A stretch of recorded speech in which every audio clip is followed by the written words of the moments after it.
No me he maquillado, ¿no?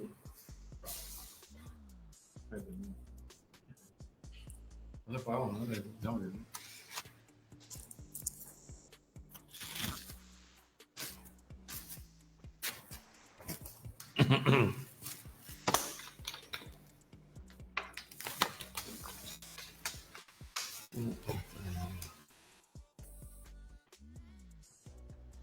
Ya puedo hablar.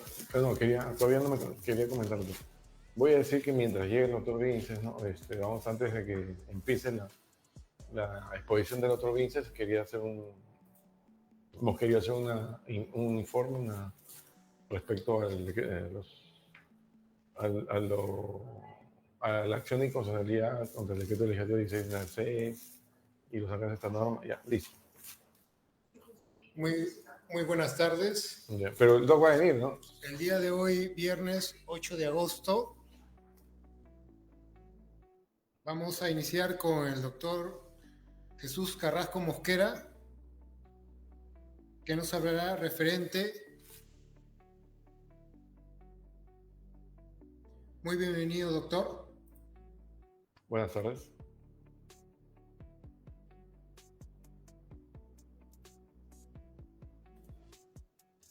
¿Me avisas? Listo. Al aire. Muchas gracias, David. Muy buenas tardes con todos, estimados oyentes, afiliados y amigos de Sinasop.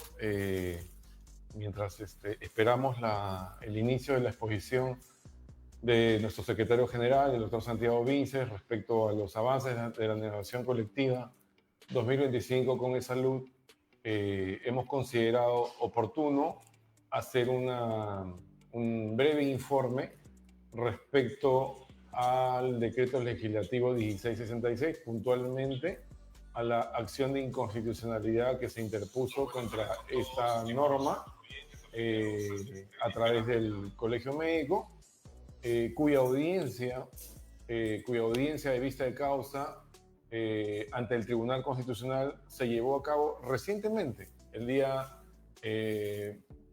martes 22 de julio, en la ciudad de Arequipa, en evento en el cual el tribunal convocó a las partes, es decir, a los demandantes de la inconstitucionalidad, como también al Poder Ejecutivo que defiende la constitucionalidad de esta norma, a efectos del debate correspondiente, de escuchar los alegatos de ambas partes y a partir de ello emitir una decisión, ¿no? Actualmente se encuentra al voto, es decir, en espera de fallo. Fue una audiencia bastante fructífera. Escucharon nuestros argumentos. Viajamos a la ciudad de Arequipa aquel día para esta audiencia.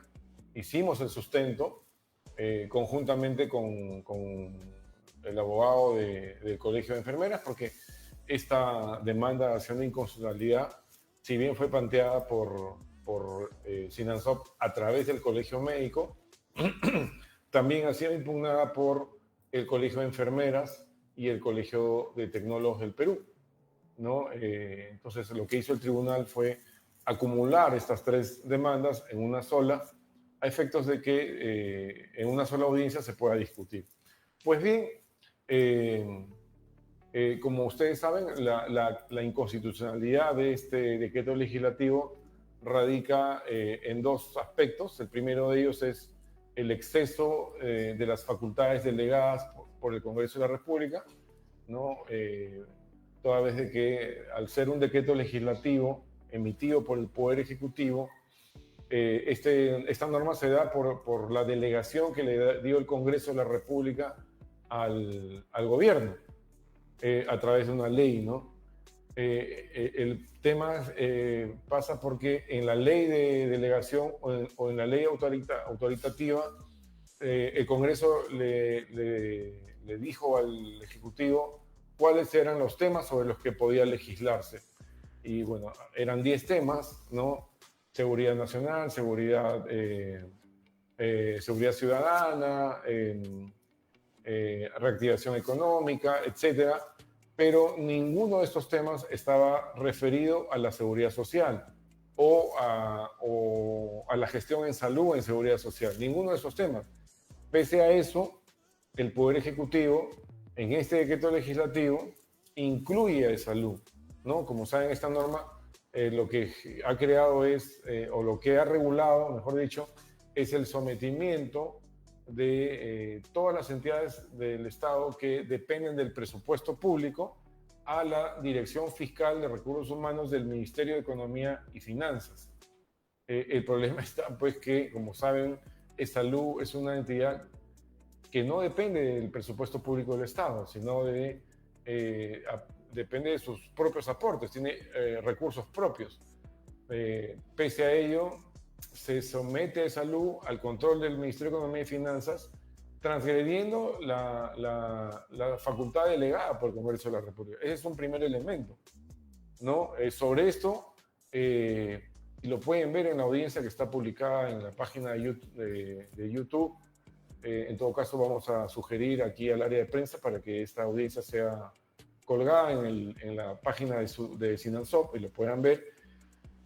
Este tema quedó bastante claro. Los magistrados del Tribunal Constitucional, en las preguntas que hicieron, que básicamente estaban dirigidas al procurador del gobierno, del Poder Ejecutivo, le decían, explíquenos dónde calza esta norma, en qué parte de la ley autoritativa calza el decreto legislativo salud. O sea, cómo es que salud puede estar vinculado en este sistema de gestión fiscal de recursos humanos si salud no recibe un sol del presupuesto público del Estado.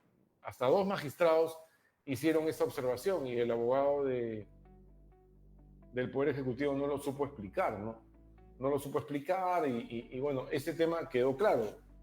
Esperamos y confiamos respecto a este punto que se dé la inconstitucionalidad de la norma. Si no es de la totalidad de la norma, al menos de un extremo de esta norma, ¿no? Que es el que incluye salud, ¿no?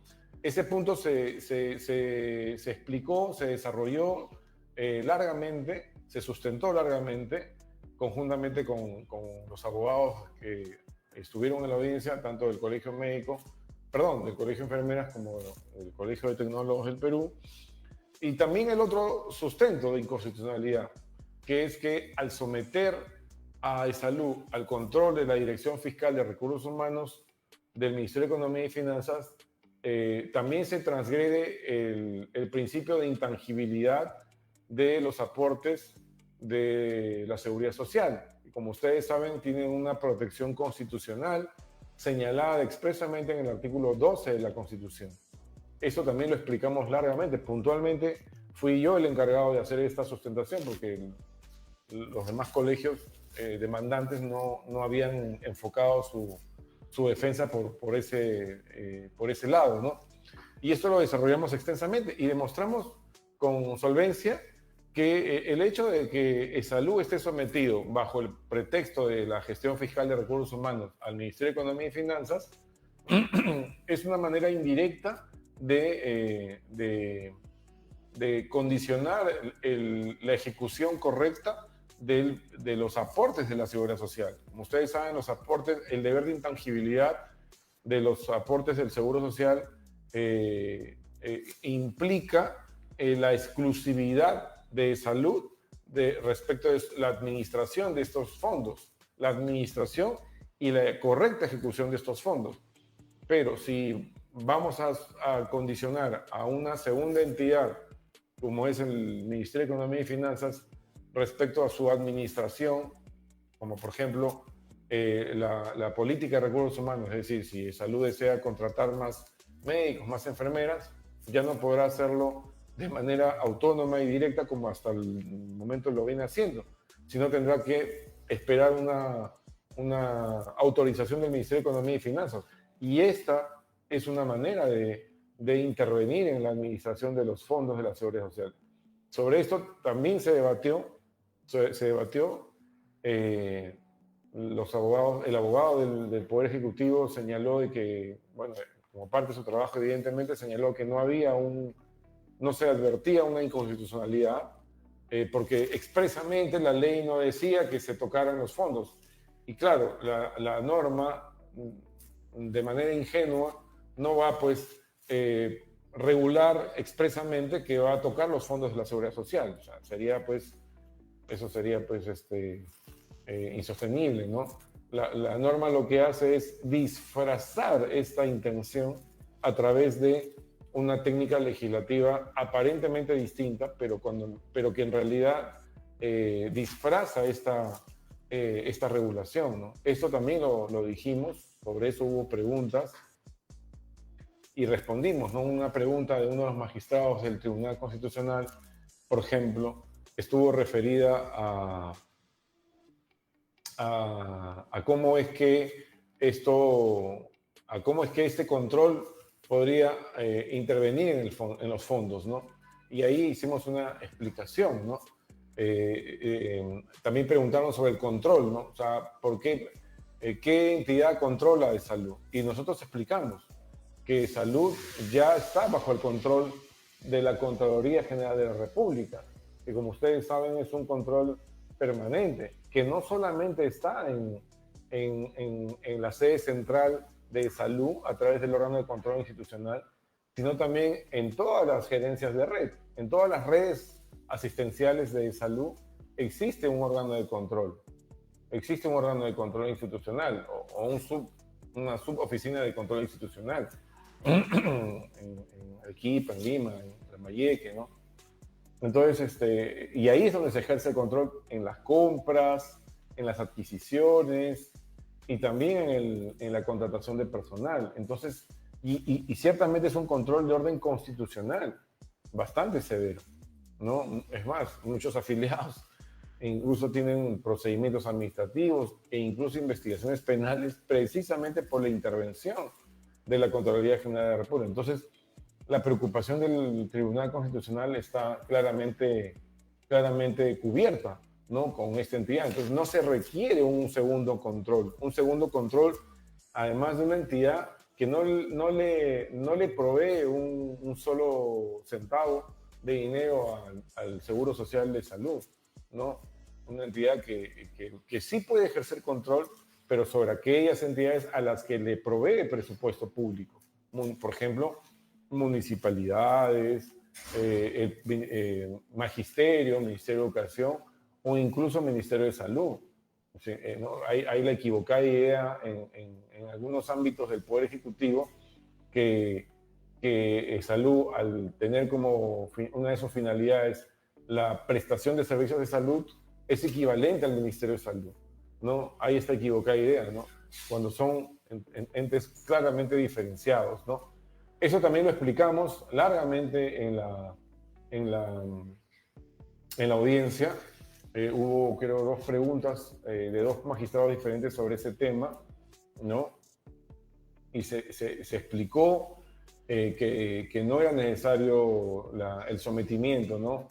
de salud al control del Ministerio de Economía. Incluso pusimos ejemplos, ¿no? Pusimos ejemplos de ámbito regional, ¿no? Por ejemplo, si en una red asistencial, Amazonas, Puno, Abancay, ¿no? Se requiriese la contratación urgente de médicos, de enfermeras, de personal asistencial, entonces, ¿qué tendrían? O sea, si tuvieran que contratar de manera urgente, ya no podrán hacerlo porque tienen que esperar, van a tener que esperar la autorización o la bendición, entre comillas, de la Dirección Fiscal de Recursos Humanos del Ministerio de Economía y Finanzas, generando una peligrosa burocracia adicional, ¿no? Una peligrosa burocracia adicional que lo que va a hacer es ralentizar más la gestión hospitalaria, la gestión institucional de salud en sus distintas regiones, ¿no? En sus distintas redes. Entonces, alertamos con mucho cuidado este tema, ¿no? Bueno, curiosamente, el abogado del Poder Ejecutivo no hizo ninguna mención sobre esto, porque, claro, en el Poder Ejecutivo hay lamentablemente un desconocimiento absoluto sobre lo que es la seguridad social en el Perú, sobre lo que es el seguro social de salud, ¿no? Entonces, no se tiene una idea clara de de qué es lo que realiza, de cómo se financia, cómo se administra, ¿no? Entonces se cree que el Ministerio de Economía como ente omnímodo, ¿no? Tiene que gobernar sobre todo el aparato estatal, ¿no? Olvidándose de estos controles, ¿no? Entonces, se hizo el sustento, gracias al Colegio Médico que pudimos presentar esta demanda, que se trabajó aquí en Sinasop, se presentó a nombre del Colegio Médico, pero desde el seno de Sinasop, y bueno, el Colegio Médico también nos permitió hacer el sustento legal, el sustento en la audiencia del día 22 de julio, ¿no? Entonces, esto está al voto, es decir, significa que pronto el Tribunal Constitucional se va a pronunciar y confiamos en que deberá emitir una sentencia en la que se declare fundada la demanda y declare inconstitucional. Ahora, ¿qué es lo que va a declarar? Ahí también nosotros fuimos claros. Nosotros, de manera responsable y a diferencia de otros gremios, nosotros no hemos pedido la inconstitucionalidad o derogación de la totalidad del decreto legislativo 1666. Por el contrario, lo que hemos pedido es que simplemente se excluya o se deroguen los artículos pertinentes donde se incluye a salud, ¿no? Para que la norma calce dentro del marco de constitucionalidad, ¿no? Eso también lo explicamos, ¿no? O sea, lo explicamos el día de la audiencia. No estamos pidiendo la derogación total de la norma, porque el decreto legislativo sí tiene una razón de ser, ¿no? Que es controlar aquellas entidades que sí reciben dinero del presupuesto público del Estado.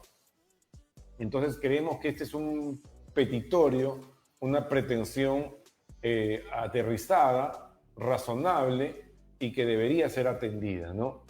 Debería ser atendida, pero lo importante aquí es que el Tribunal Constitucional ya tiene claro de cómo se maneja el Seguro Social de Salud, cuáles son los principios constitucionales que protegen a la entidad. Es decir, si existe un artículo 12 que garantiza la intangibilidad de los fondos de la Seguridad Social, claramente también tiene que protegerse a aquella entidad que resguarda estos fondos. ¿Y cuál es esta entidad? Pues es salud, ¿no? Son dos caras de una misma moneda que tiene que ser protegida por la institución, ¿no?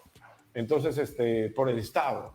Es lo que consideramos debe hacerse y está el voto, como dije, esperando un pronunciamiento. Ahora, hay otra demanda de inconstitucionalidad que también nos tocó sustentar el mes anterior, que fue en junio, que es la inconstitucionalidad contra la ley 32.103, que como se sabe, si bien se derogó la prohibición, el Congreso derogó la prohibición de negociación colectiva en materia económica, ¿no? Con lo cual, actualmente sí se puede negociar en materia económica, pero no olvidemos que la cuarta disposición complementaria final de esta norma establecía una vez más el sometimiento al control, del FONAFE a salud. Esta disposición también fue impugnada, felizmente fue impugnada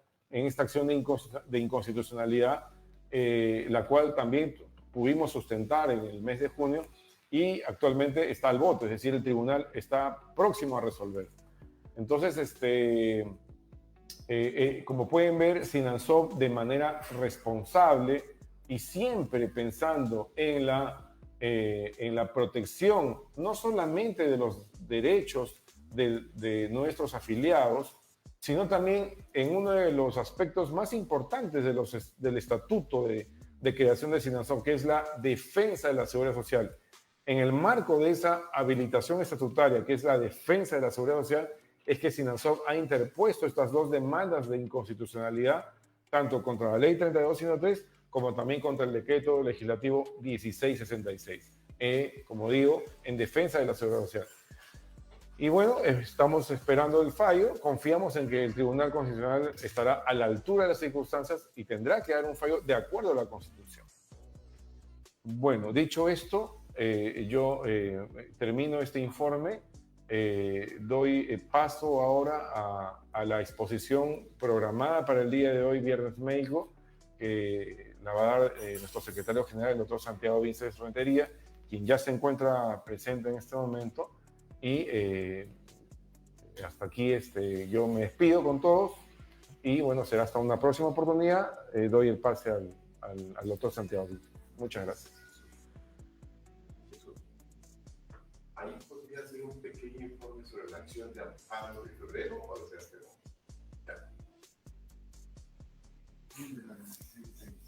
Al aire.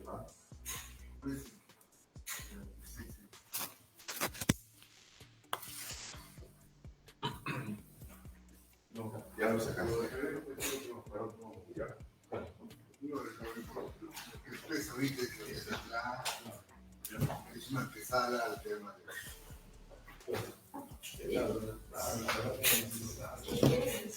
Sáquenme el lapicero. El lapicero, Muy bien, ya.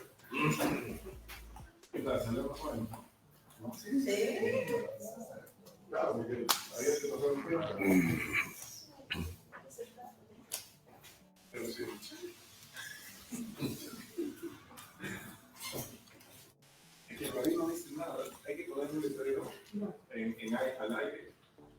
Eso es el luminoso al aire, ¿no?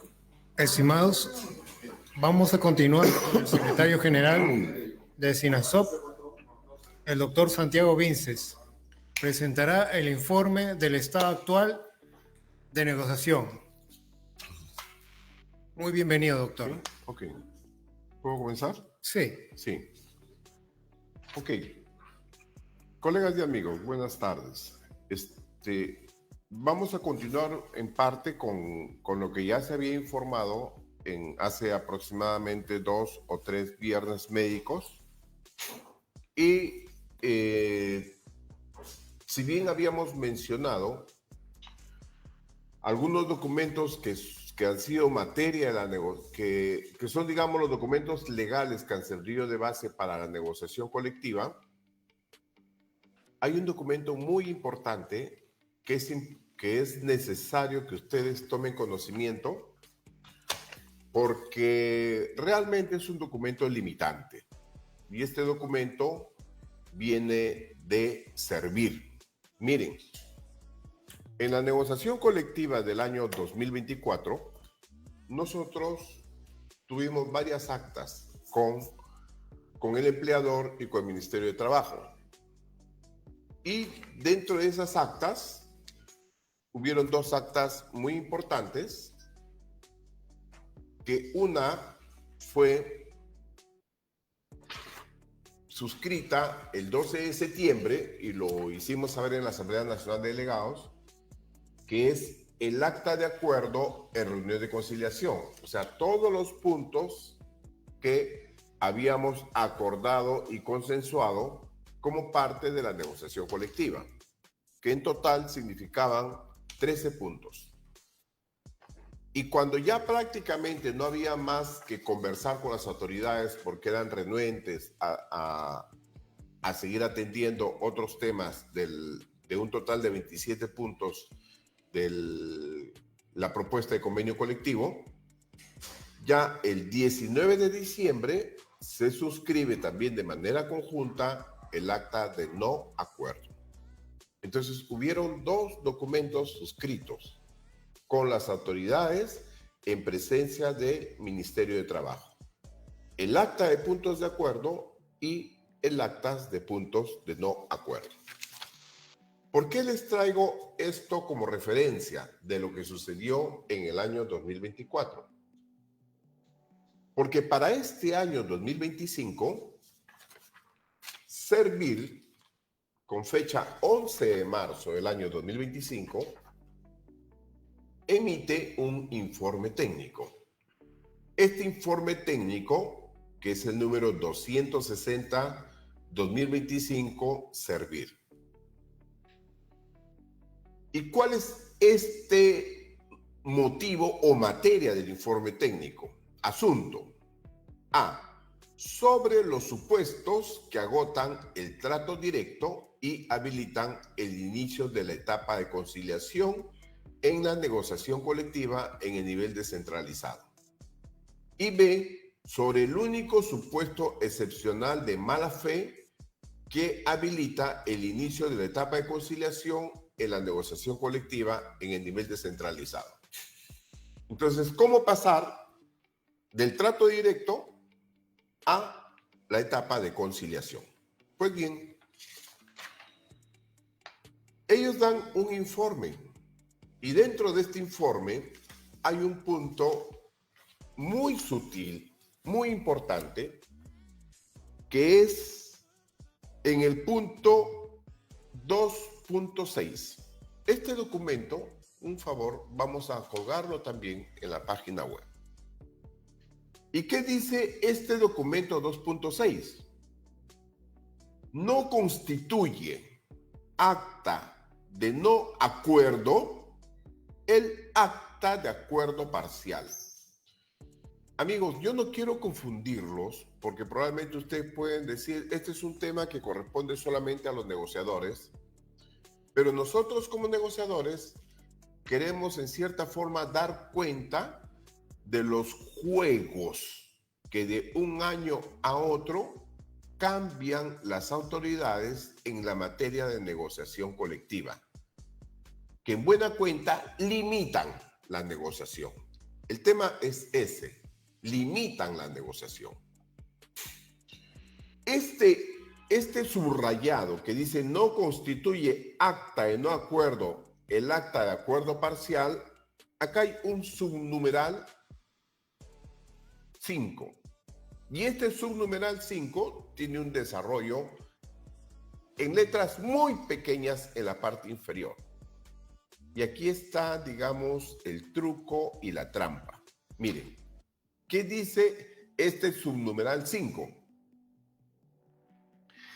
Téngase en cuenta que sobre los puntos que pueden haber quedado sin acuerdo, estos no habilitan el inicio de otras etapas del procedimiento de negociación colectiva, debido a que un acta de acuerdo parcial tiene la misma naturaleza que un convenio colectivo. Un acta de acuerdo parcial tiene la misma naturaleza que un convenio colectivo.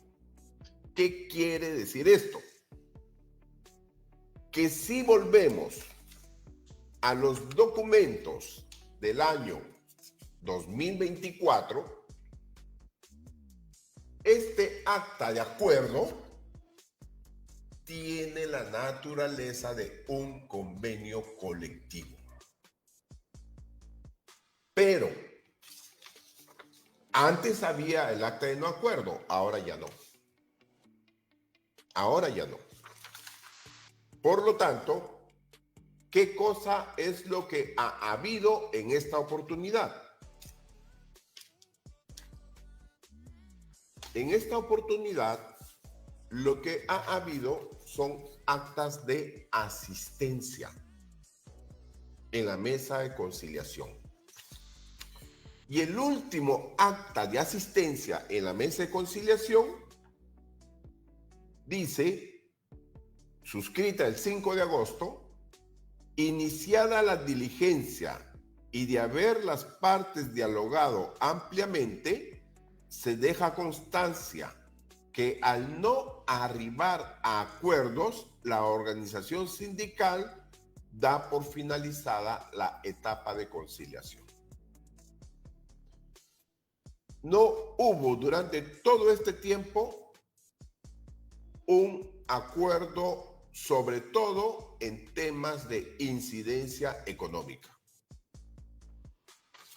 Hubieron algunos acuerdos en otros temas que no son de incidencia económica. Y esos acuerdos de temas que no son de incidencia económica están contenidos en esta matriz. Aquí están del punto 20 al punto 34 los temas que no son de incidencia económica, que han sido tratados por las autoridades. Pero ¿qué sucedía si lo firmábamos? Si lo firmábamos, ya tiene la categoría de convenio colectivo. Y por lo tanto, ningún otro punto de incidencia económica podía ser tratado. ¿Cuáles son esos puntos de incidencia económica que hasta ahora están pendientes de ser tratados con las autoridades, pero que definitivamente, vista la mala voluntad de las autoridades, tenemos que ir a otro tipo de decisiones que ya fueron advertidas en la Asamblea Nacional de Delegados? ¿Qué sucedió en este periodo?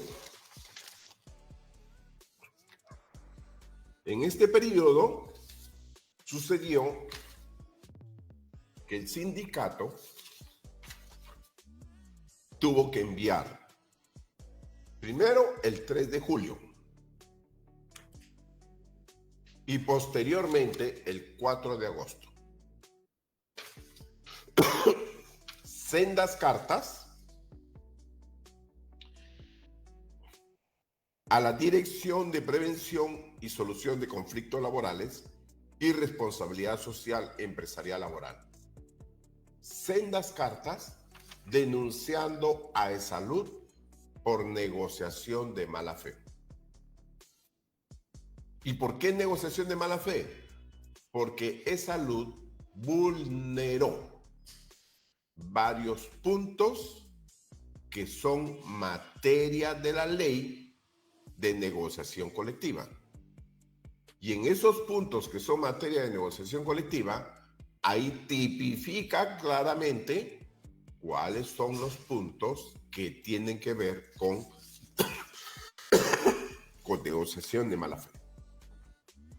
Bueno, disculpen que hay un pequeño problema de salud, pero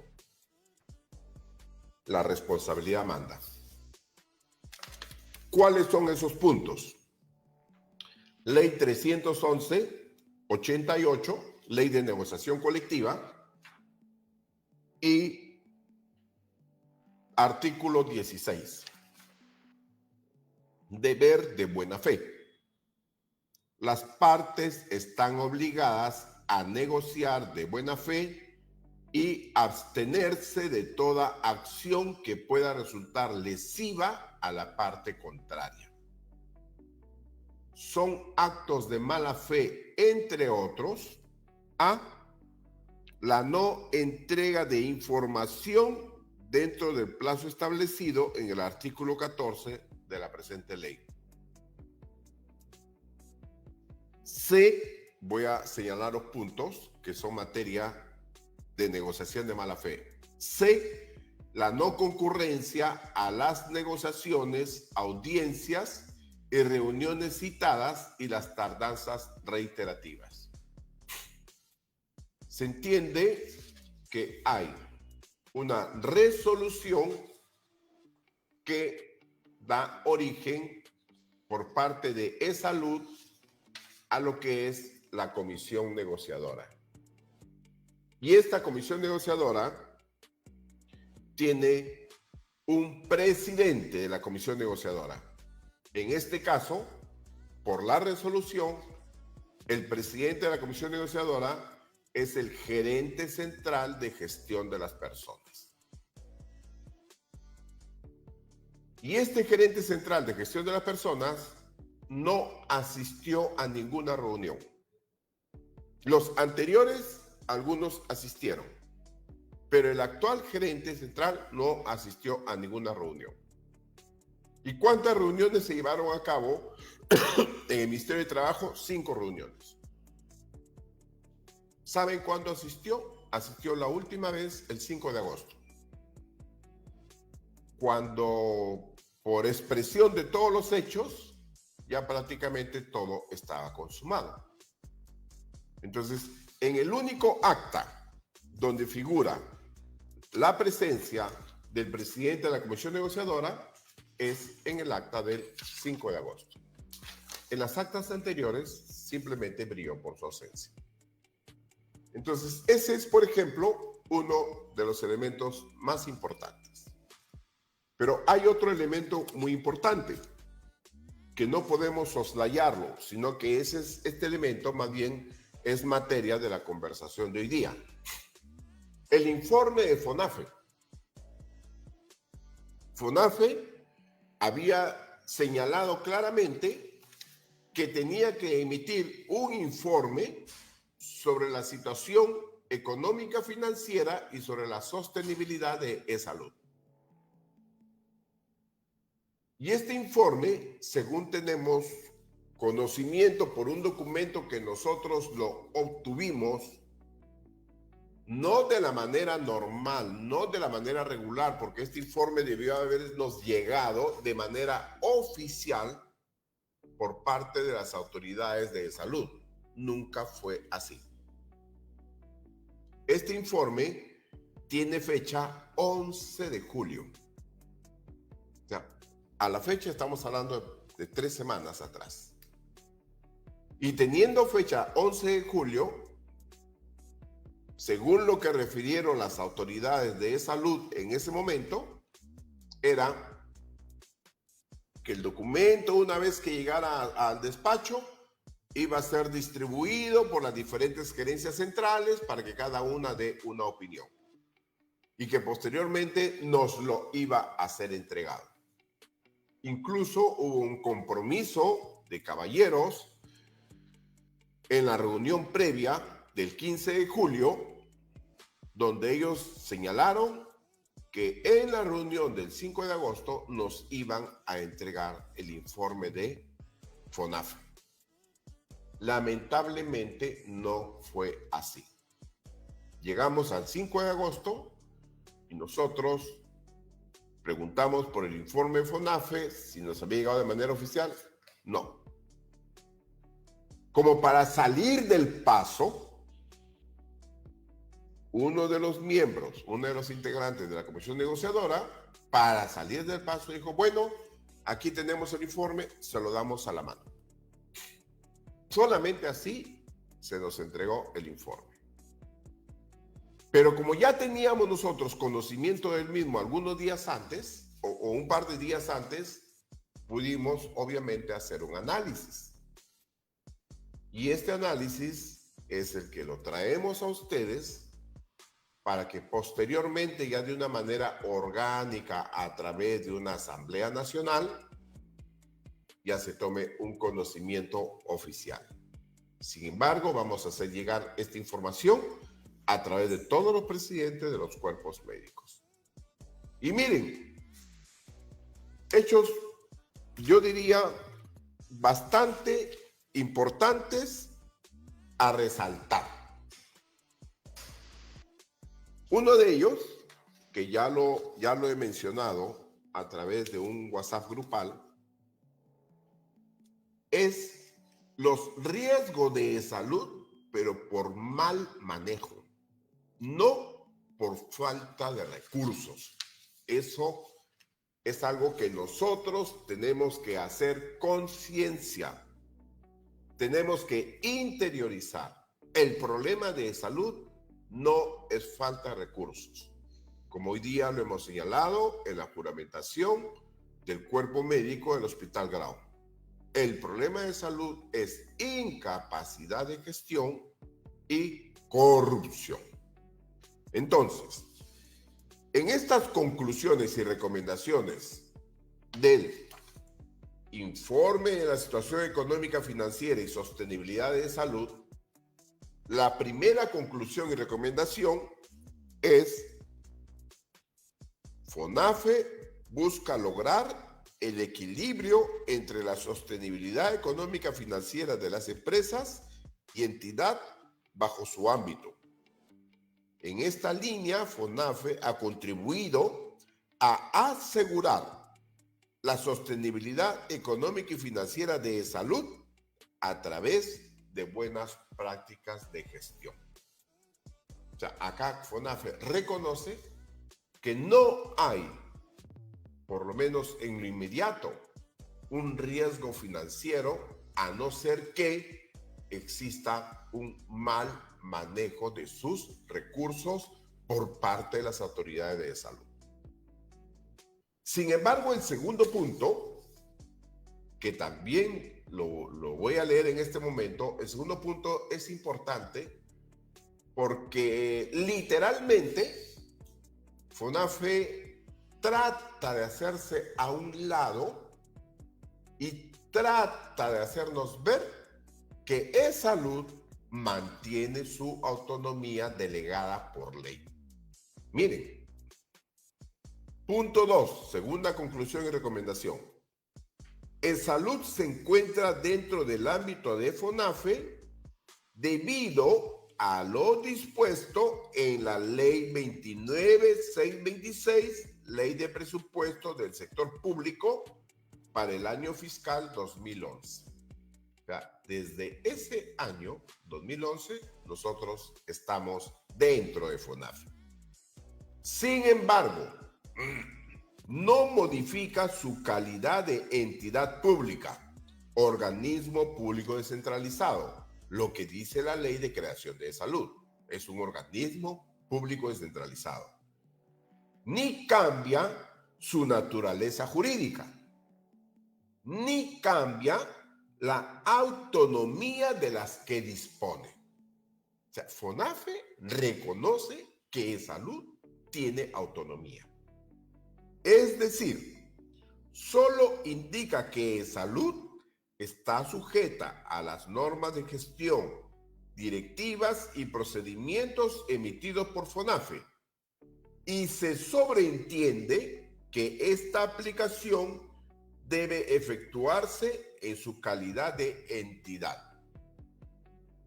Entonces, este segundo artículo es importante porque FONAFE refiere que E-Salud puede manejar con relativa autonomía sus finanzas, obviamente dentro de un marco que FONAFE le señala. Entonces, ahí estaría, digamos, lo que podríamos considerar como limitante. Pero, dentro de esta libertad que tiene E-Salud para manejar sus recursos, aquí está el punto 3. E-Salud está sujeta a riesgos que pueden afectar su sostenibilidad. Riesgos. Estos riesgos de tipo financiero y operativo son: 1. Porque no logra reducir la brecha de infraestructura y equipamiento de E-Salud debido a la baja capacidad de ejecución del presupuesto de inversiones de la entidad. Lo que está diciendo FONAFE es que E-Salud, sus funcionarios, tienen una baja capacidad de ejecución del presupuesto.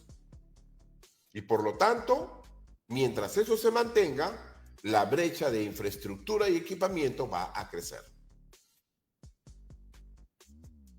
Segundo lugar, retraso en la programación de citas o traslado de pacientes debido a demoras o errores en el sistema de referencia o contrarreferencia. En tercer lugar, falta de disponibilidad de camas y recursos para la atención y capacidad resolutiva, demorando el ingreso de los pacientes. 4. Insuficiente disponibilidad de equipos y material para exámenes, los que generan demoras en la elaboración de los diagnósticos efectuados en emergencia. 5. retrasos en la entrega de medicamentos a los pacientes debido a la falta de stock.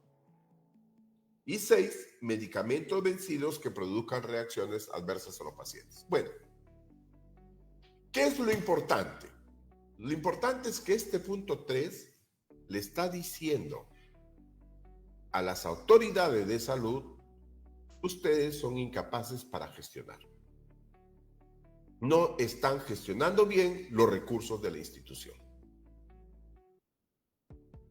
Y ahora, una vez más, decimos, efectivamente hay brecha de infraestructura. En este momento, el 34% de los establecimientos de salud, de e-salud, están en locales alquilados. 34%. O sea, prefieren pagar alquiler que hacer más infraestructura. ¿Cuánto es ese 34%? 135 establecimientos de salud a nivel nacional. Prefieren alquilar equipos a costos onerosos, pudiendo comprar equipos propios. Y existen algunos hospitales todavía una capacidad ociosa en atención de consulta externa no utilizada. Entonces, si nosotros nos ponemos a buscar y a ver dónde están los problemas de gestión del Seguro Social, vamos a encontrar muchos. Y todos están íntimamente ligados a actos de corrupción. Por lo menos, en su gran mayoría, estarían íntimamente ligados a actos de corrupción. Porque ¿cómo no sería corrupción si pudiendo edificar alquilo locales? ¿Cómo no sería corrupción si pudiendo adquirir equipos, alquilo equipos a costos onerosos? Entonces, ahí quien pierde es la institución, quien pierde son los asegurados. Nosotros como institución nos descapitalizamos. Esa partecita no la ve FONAFE. La FONAFE se queda en lo superficial, incapacidad de gestión, pero no dice por qué. Y el por qué es la corrupción. Después de hacer todo un análisis de un total de 92 páginas que tiene este documento, después de hacer todo un análisis, llega a una conclusión que sinceramente se los digo, nosotros la consideramos insultante. Miren, en el punto 11, finalmente se recomienda que e-salud tenga en cuenta los topes establecidos en el informe final del estado situacional de la administración financiera del sector público, así como los montos estimados en el presente informe. Ojo, montos estimados. Teniendo en cuenta que el monto para la negociación descentralizada, o sea, nosotros, salud es negociación descentralizada, no deberá exceder de 289.53 soles por trabajador por año. O sea, denle a cada trabajador por todo el año solamente 289.53 soles, ¿no? Del monto total estimado por ellos, que es de 18.354.000. Entonces FONAFE dice solamente hay 18.354.000 soles para repartirlo entre todos los trabajadores como parte de su negociación colectiva. Entonces a cada uno le correspondería 289 soles o 289,53 soles. Esto es lo que nosotros consideramos insultante y realmente ofensivo a la inteligencia de cualquier trabajador que pueda entender que gran parte del presupuesto de salud se va en corrupción. Entonces, es como decir, miren, este es el gasto de salud, descontamos todo lo que se gasta en corrupción y a ustedes les queda solamente esto. Esa es nuestra conclusión. Y ahí es donde nosotros nos dirigimos a ustedes, porque evidentemente estas situaciones ya las hemos vivido antes. Y aquí lo que nosotros estamos haciendo es este informe, pasarlo a un economista, obviamente para rebatirlo, porque es un informe largamente rebatible. Entonces, cuando las autoridades, el día 5 de agosto, en plena negociación, nos dicen, este es el informe de FONAFE, que no nos lo querían dar, y esto es lo que recomienda FONAFE, yo les pregunto a cada uno de ustedes qué hubieran hecho si es que estuvieran en la mesa de negociación. ¿Lo aceptarían o no lo aceptarían? Nosotros no lo hemos aceptado, porque ofende a nuestra inteligencia y porque el monto es inaceptable. Esa es la situación por la cual decidimos ya conjuntamente toda la comisión negociadora concluir la fase de conciliación, la etapa de conciliación. Hubo un momento en que ingresó, ya habiendo nosotros decidido no continuar en esta fase de conciliación, porque miren amigos, colegas, las autoridades son muy astutas, son muy políticas. Estamos prácticamente en un año preelectoral.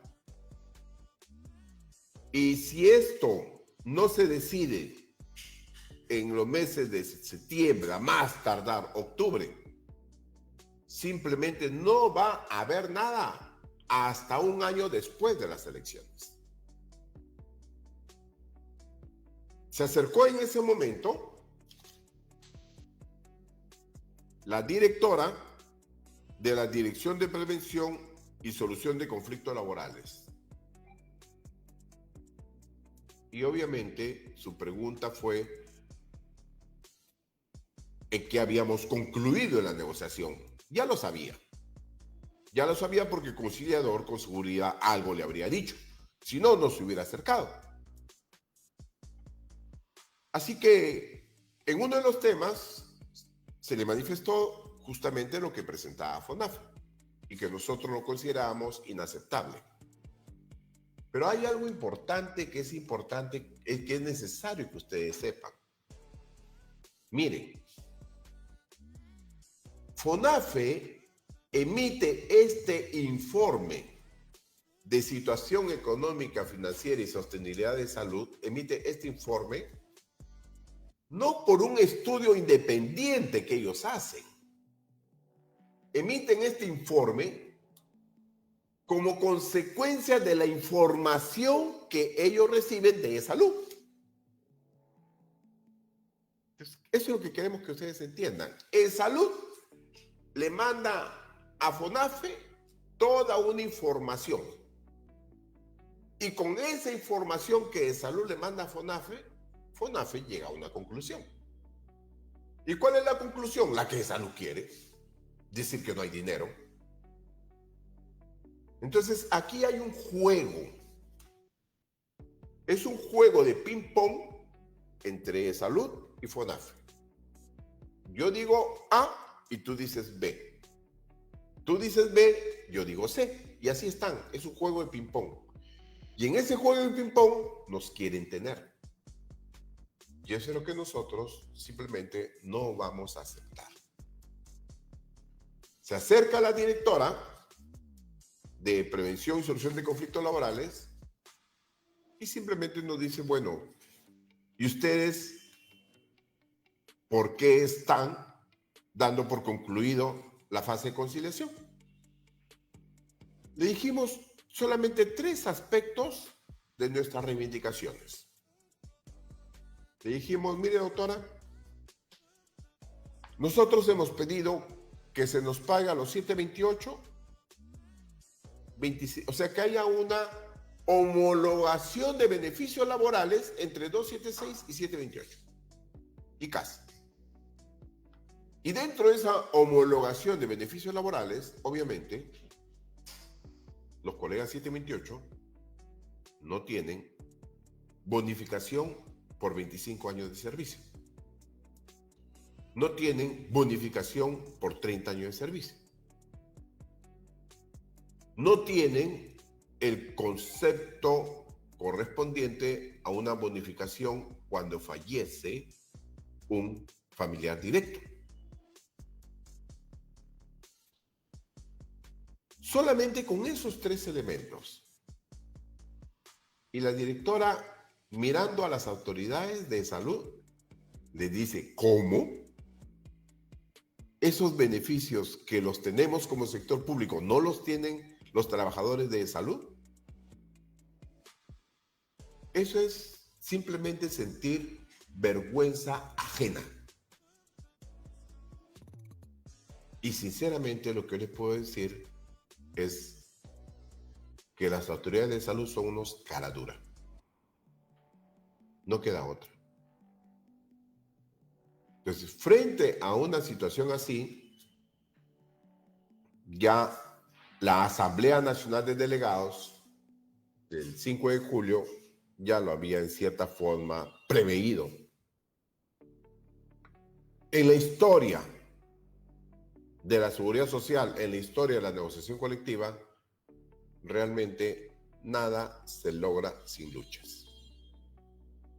Entonces, en esta oportunidad, recordemos, si bien aparentemente se logró un acta donde se garantizó el aumento en 3 tramos, acordémonos que el segundo tramo no se logró sin huelga, 21 de mayo. Y el tercer tramo tampoco se logró sin huelga, 20 de noviembre. Entonces, lamentablemente, las autoridades de e-salud tienen, pudiera decir, un genoma antitrabajadores. Y todo lo que e-salud busca y logra es fundamentalmente con luchas. Bien, esto es más o menos el panorama general que nosotros estamos informando a los colegas, a los amigos que forman parte de este Viernes Médico. Vamos a hacer en su momento debido las convocatorias para, de acuerdo a la organicidad establecida en el estatuto, hacer obviamente los informes correspondientes. Paralelamente y ya por mandato de la Asamblea Nacional de Delegados, teniendo en cuenta esta información, ya estamos en este momento coordinando con otros gremios y el día de hoy he tenido la información de otro sindicato nacional de querer sumarse a nuestra organización de gremios unidos, con lo cual ya seríamos 9 los gremios que conformaríamos gremios unidos, 9 los gremios, de un total de 16 gremios que tiene salud a nivel nacional. Entonces, estamos sumando, tenemos que avanzar, pero obviamente tenemos que avanzar en conjunto y que todos los trabajadores en general y sobre todo nuestros agremiados estén debida y adecuadamente informados. En líneas generales, eso es de una manera un poco detallada lo que ha sucedido en estos días. Y si hubiera alguna pregunta, queridos colegas, amigos, pudiéramos irlo respondiendo con mucho gusto. Muchas gracias por su atención. Muchas gracias. Dali Miluska Farro Arriaga pregunta, ¿cuándo dan el bono? La respuesta sería, ¿cuál bono? Miren, estamos hablando en este momento de negociación de nuestro sindicato. Hubo un sindicato que en su momento hizo una medida de fuerza, una paralización de 3 días, pero hasta ahora nosotros no tenemos conocimiento de algún acta suscrita. Cualquier beneficio que se tenga que dar a un trabajador tiene que ser necesariamente previa suscripción de un acta. En tanto no haya acta suscrita, en tanto no haya acuerdo del Consejo Directivo de Salud de hacer un pago por concepto de liberalidad, menos podríamos hablar del pago de un bono. Si pudieran ser más específicos, se lo agradeceríamos. Y la otra pregunta es de Marilyn Juliana Domínguez Tipula. Ella dice, ¿qué sindicato se agregó a Gremios Unidos? A ver, es un sindicato de ex trabajadores CAS. Esas son todas las preguntas, doctor. Ok. Entonces, no habiendo más preguntas, les agradecemos por su atención y como siempre el sindicato está llano a atender sus inquietudes. Muchas gracias, que tengan muy buenas tardes. Gracias. En breve pasaremos al sorteo.